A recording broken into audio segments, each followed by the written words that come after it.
G'day ladies and gents, and welcome back to the War Thunder patch 1.49 dev server. This time it's server version 2.8, and this dev server includes everything that was missing from the first one, so let's get into it. First up, we're looking at a couple of the new cockpits. First cockpit is the HS129. Notice the thickness of the front cockpit glass. Also pay close attention when looking at the left and right hand side windows of this aircraft. You'll notice mounted on the cockpit side of the engine cowlings we have the engine RPM gauges, fuel gauges, engine temperature and oil pressure gauges, all mounted on the engine cowlings themselves rather than inside of the cockpit. Next up we have the IL-28 and its new cockpit. I was expecting the jet bombers to get cockpits rather quickly, as they are not so different from fighters, and this is a bloody nice looking cockpit. It may almost be enough to get me to spend some sim time in the IL-28, maybe. It honestly amazed me the sheer number of switches available inside this cockpit for what should be a fairly simplistic machine. All in-cockpit gauges seem to be fully working as of this test server, although there's at least one gauge in here that I don't immediately recognise. The position of the weapons control boxes was exactly where it should be, not that any of it's clickable. Actually, speaking of fully clickable cockpits, just looking around this, seeing all its switches, buttons and gauges, I've never realised until this moment how much I want this plane available in DCS. The large sideways mount reflector gun sight also looks absolutely amazing, and I'm really looking forward to spending a bit of time inside of the cockpit of this thing. So, with the new cockpits out of the way, let's have a look at some of the new toys Germany gets to play with. First up we have the BF-109B1 Late. This will be the lowest rank BF-109 available in the game. Era 2, Battle Rating 2. 7,900 research points to unlock. Crew train cost is going to be about 3,000, with the actual price of purchasing the aircraft 11,000 credits. So it's not going to be a particularly expensive aircraft to pick up.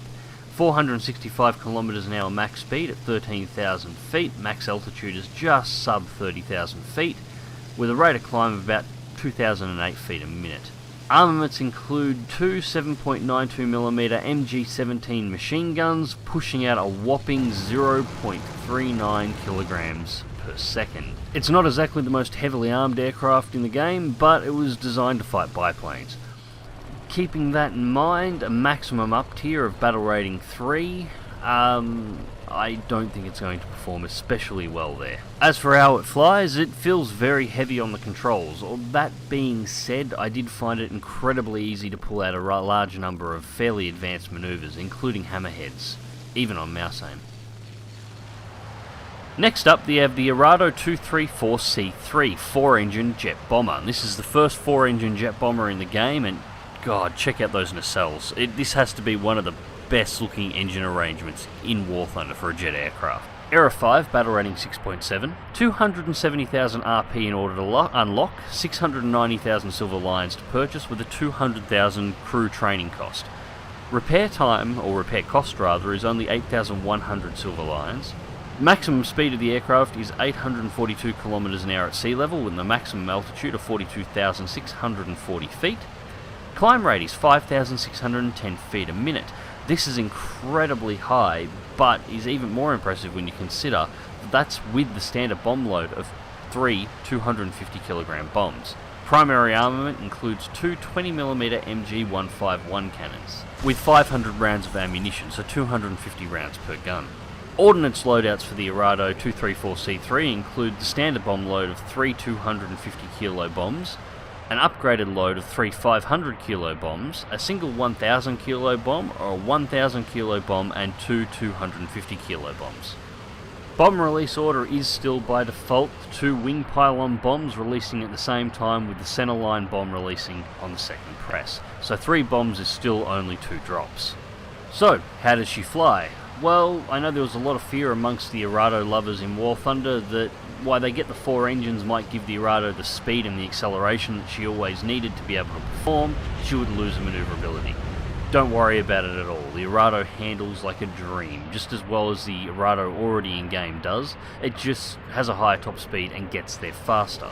It's also worth noting, with her new rate of climb, it is actually possible now, after doing a diving run on an enemy target, dropping your bombs and releasing on targets, to use that climb rate to not only outrun aircraft in a straight line, but to outclimb the fighters that are trying to pursue you as well. All in all, it's a nice new bag of tricks for the world's first operational jet bomber. So next up, we're going to step away from Germany and start having a look at the Fleet Air Arm. Now, I wasn't able to fly out most of these, as with the tanks for the tank destroyer line, they were stacked on top of one another, so I couldn't even test fly them. First up, we have the Sea Gladiator at battle rating 1.3, and then we have the Sea Hurricane at Era 2, battle rating 2. Now, the Gladiator and the Hurricane are pretty much the same machines as what we already have in game. They just have arrestor hooks for carrier landings. Besides that, overall performance of the aircraft is pretty much identical. At least until you get to the Sea Hurricane Mark 1C. This is a third aircraft in the new Fleet Air Arm line, and it has one noticeable difference. This thing's armed with 4 20mm Hispano cannons at battle rating 3. At the moment, the unlock tree for it seems to be not visible, so I couldn't check ammunition loadouts and what else was available, but yes, this is an Era 2 battle rating 3 aircraft armed with 4 20mm Hispano cannons, with 500 rounds of ammunition. I think we just found the new low-level clubbing aircraft. Following the cannon cane, we step immediately into the Firefly F Mark 1. The Fairy Firefly is, at the very least, it's one of the most unique-looking aircraft in the game. Designed as a naval fighter bomber, this thing is armed with 4 20mm Hispano cannons at Era 3, battle rating 4. 508 km an hour top speed with a rate of climb of around 2,500 feet a minute. Now, standard loadout involves no ordnance at all, just the guns. However, the Firefly Mark 1 does have an extensive bomb loadout to choose from, ranging from 250-pound bombs to 500-pounders to 1,000-pounders, or a large number of 76mm rockets. So next in line following the Firefly Mark 1 is the Firefly FR Mark 5. Again, Era 3, but this time battle rating 4.7, and there is a noticeable difference in the design. The chin intake for the engine has been removed, and instead the aircraft has these, well, honestly, bloody ugly wing intakes fitted. The aircraft's also clipped wing now. Her top speed's increased to 554 km an hour, this time managing to make out 2,600 feet a minute climb rate. The cannons have also been upgraded as well. They're no longer Hispano Mark 2s, but are now Hispano Mark 5s, 4 of them, with 640 rounds of ammunition over all 4 guns. The loadouts of the Mark 5 have also changed, with 2 1000 being the first bomb load you'll unlock, a 16 pack of 76mm rockets as the second, 8 76 and 2 250s as your third loadout, and the final loadout being 8 76 and 2 500s.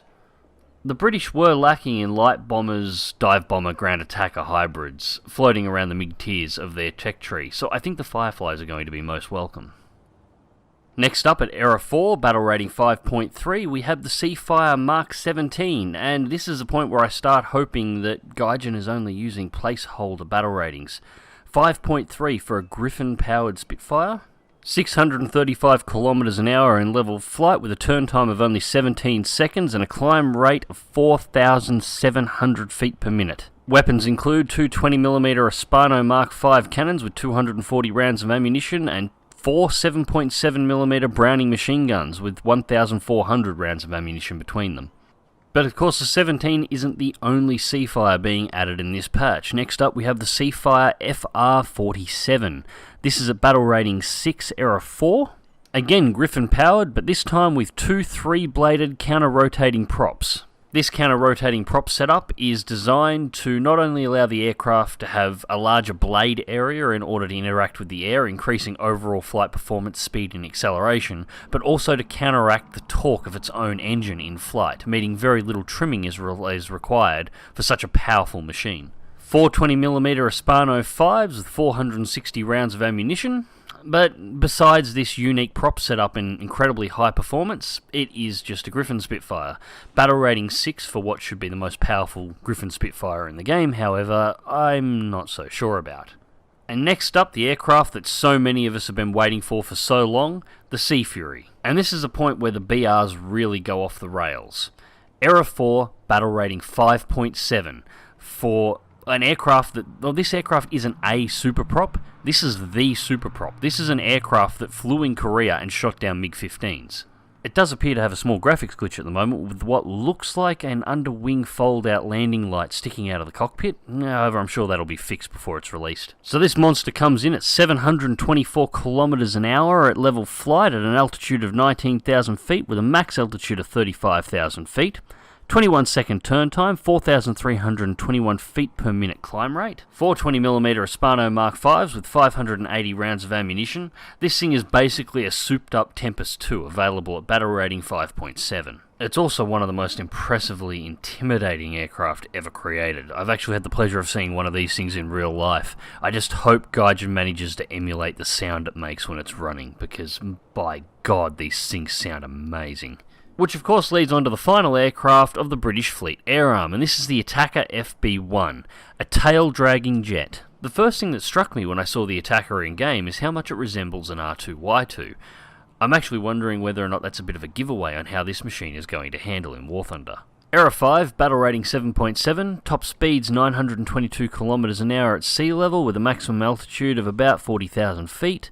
Climb rate is 5,512 feet per minute, which is actually quite impressive for the aircraft. Armaments are 420mm Hispano Mark 5 cannons, as with every other British aircraft. Unlike every other British aircraft, these Hispanos are mounted in the wings rather than in the nose. 624 rounds of ammunition, which gives it a fairly good endurance on its ammunition load. The Attacker also gets a limited selection of ordnance, including 2 500-pound bombs, 2 1,000-pound bombs, and 12 76mm rockets. Overall, the Attacker was one of those aircraft that didn't actually pop up on my radar for the Fleet Air Arm. I wasn't really expecting much of it, but that climb rate in conjunction with that speed at 7.7, this could be a really interesting aircraft to fly. It'll all come down to how manoeuvrable the aircraft is and how tolerant those wings are of high G-forces. A climb rate that high does lead this aircraft to high-altitude, high-speed dives. And hey, what do you know, Gaijin even let the Japanese have some fun. Starting off at Era 2, battle rating 3.3, we have the J2M2 Raiden.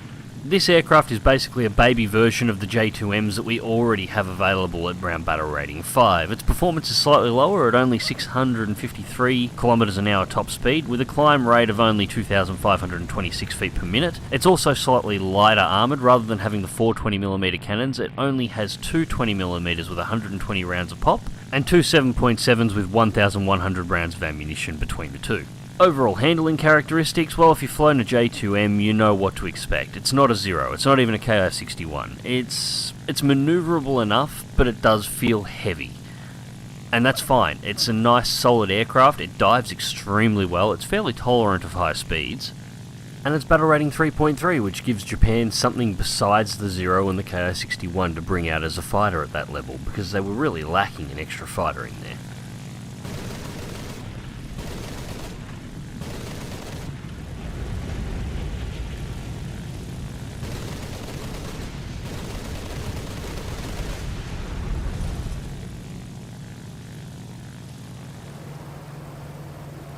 The next aircraft for Japan this patch is the KI-61-1A. This is a medium bomber torpedo bomber.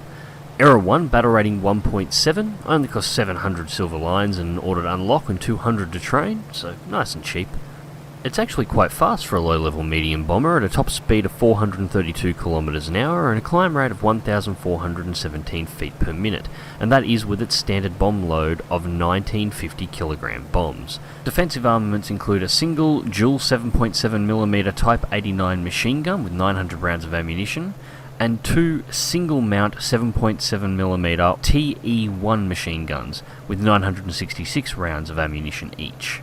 For such a low battle rating, the aircraft has a significant selection of bomb loadouts as well. We got the standard 1950 kg bomb load that the aircraft comes with standard, 10 100 kg bombs, 4 250 kg bombs, or 2 500 kg bombs.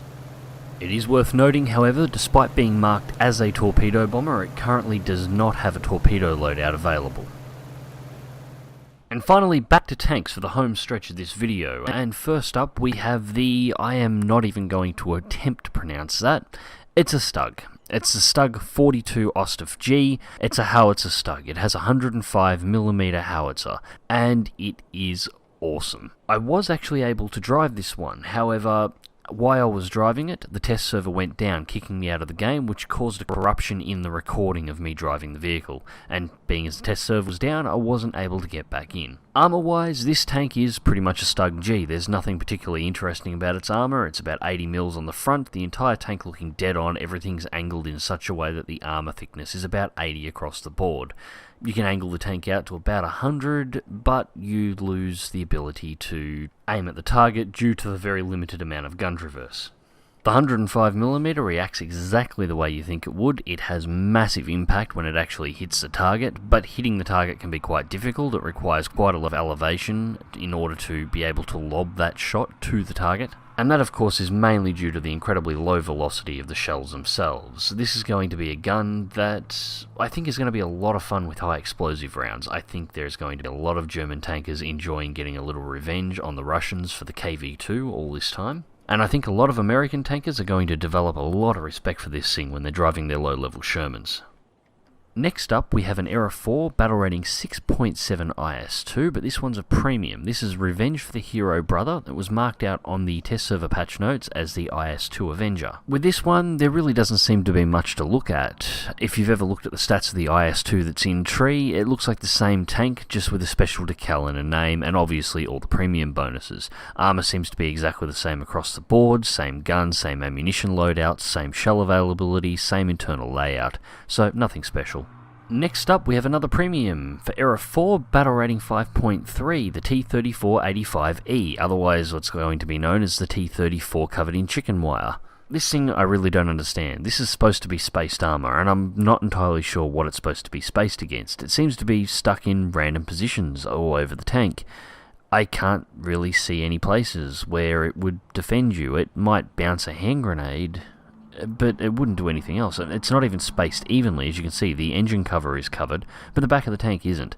The side panel on the left is covered all the way to the front track, but on the right-hand side it's not. Now, I'm pretty sure these chicken wire panels were designed to stop some kind of magnetic anti-tank mine or a sticky bomb of some sort. The problem is at the range that you would deploy those onto a tank, the person putting them on the tank can see where the chicken wire is and simply throw the bomb somewhere where the chicken wire is not.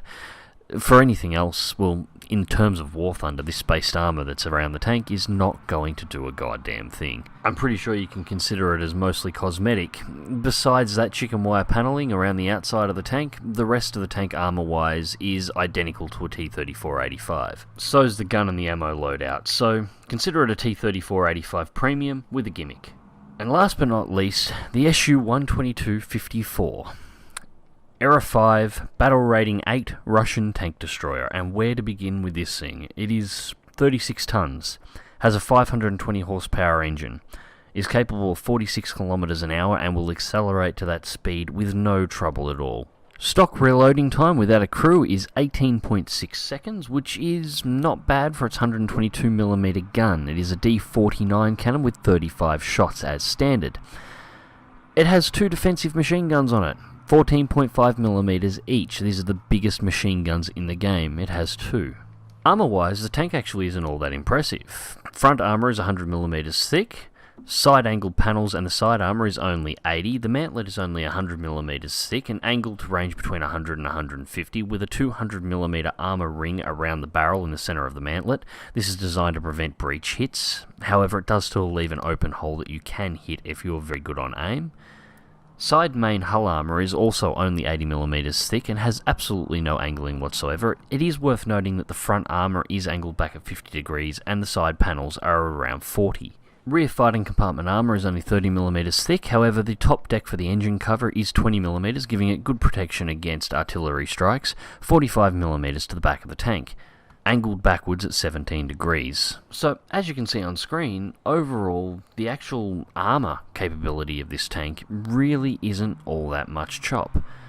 There's really no point on it where you can consider it impenetrable, especially not at battle rating 8. This is basically the top ranked tank destroyer that the Russians have, and there is very little in any tree that isn't capable of penetrating it and penetrating it reliably. Looking at the internals of the tank, behind all the armor, and you see the entire crew fighting compartment is actually wrapped in ammunition racks, and with only 35 shots at maximum, you're going to take a full ammunition load in this thing. You sort of have to if you get into a sustained fight, otherwise you will run out of ammo in the main gun. So why is everybody flipping their shit about this tank? Well, it comes down mainly to the ammunition loads. The first shell that you get as stock is just APHE. You're looking at about 200mm of penetration at 10 meters and 127 at range, which is kind of piss poor for a battle rating 8 machine. Things don't get a whole lot better with your second shell unlock, which is basically the same as the first, but it moves at 5 meters a second faster, and that's really it. Your next shell is slightly better. It's APC-BC. You're looking at 230mm of penetration at 10 meters and 160mm of penetration at 2 kilometers. This is better, but it's still piss poor for a battle rating 8 tank. And now we start getting into the reason people are starting to get the knickers in a twist over this thing. Armor-piercing discarding sabot shell. On 0 degrees of armor, 318mm of penetration at 10 meters out to 270 at 2 kilometers. However, shell penetration does suffer badly when faced with angling. On a 60-degree angle, which is pretty common at that battle rating, 70mm of penetration at 10 meters and only 60 at 2 kilometers. So that's not so bad, right? Just angle your tank and shit. And here's the shell that's got everybody worked up. The ZBK-10 High Explosive Anti-Tank Round. Regardless of angle of attack, this shell will hit for 400mm of penetration at any range. That does mean that this shell is capable of penetrating any tank in the game, regardless of what you do. If it hits you, it's going in. The second thing is the delivery time. At 820 meters a second, this shell actually delivers to target faster than the stock rounds for this tank do. It's actually able to deliver this heat round to target faster than quite a number of other battle rating 8 tanks are actually able to deliver their direct fire armor piercing shells. And that is why this tank is upsetting so many people, since people got a good look at its settings. It basically has an I win button. Nobody in their right mind with this thing unlocked is going to use anything except the heat round. Now yes, the heat rounds don't shatter and explode inside the tank. They react in a very similar manner to APCR, hitting only whatever you aim at inside of the tank. But with 400mm of penetration, you can aim at whatever you want at any location on the tank, and there's nothing that the tank driver can do to stop you. The only defense you can actually have is having more than 400mm of armor, which majority of tanks in War Thunder don't. Even angled, most tanks can't hit in excess of 400mm of armor. There is only a handful that can. Once you add to that fact that this tank is able to deliver that 400mm penetrating blow at in excess of 2 kilometers at a range where it's quite possible you can't even see the target that's firing on you, and players are unhappy, and I honestly think they have a reason to be. Anyways, ladies and gents, that will be my last coverage for the War Thunder patch 1.49 test servers. The next time you see any of these machines, it will be on the live server. Click like if you do, subscribe if you want to see more. Fly smart, fly safe, and I'll catch you in the skies.